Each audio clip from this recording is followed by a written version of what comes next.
Uncertainty is an unknown, of course, and risk is something that we can calculate. So most people are much more happy to deal with risk because they think they can calculate it or predict the outcome. And in many ways they can, and it's good to do that, but it's not good to consider every uncertainty.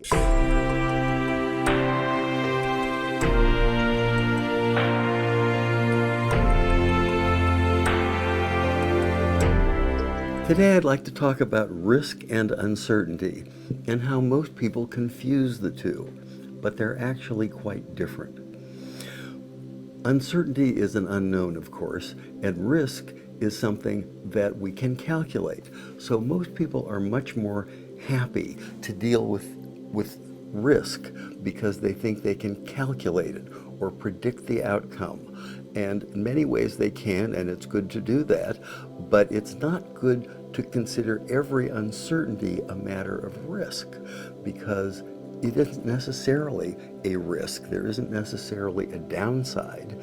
And as much of a downside as there can be to being preoccupied with risk and uncertainty, there's very much an upside to uncertainty, because uncertainty really is a chance to let things be, to open up, to leave yourself open to what the possibilities are that you may not see around you.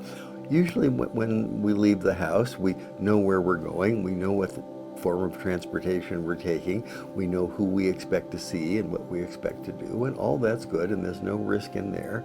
There's no uncertainty in there either for most of us. But a friend of mine has a practice. She and her niece will leave the house and not know where they're going. They'll just walk for a while, and sometimes they'll walk past a bus stop and just decide to wait for a bus and take it somewhere.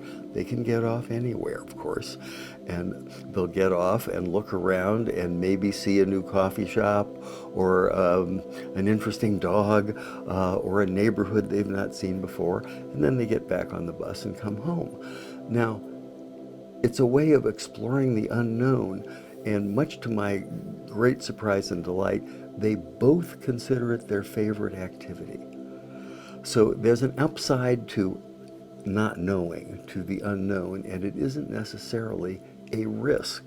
And when you think about risk, really risk is reflective. Risk is about the past and things that have worked out in a particular way and how you might get them to work out in a different way. But it's really looking backwards, and separating the notion of risk and uncertainty really is an important idea, because if you can take the risk out of the equation, then what you're left with is open possibility and imagination and unlimited possibilities. If you enjoyed this video, subscribe to my channel.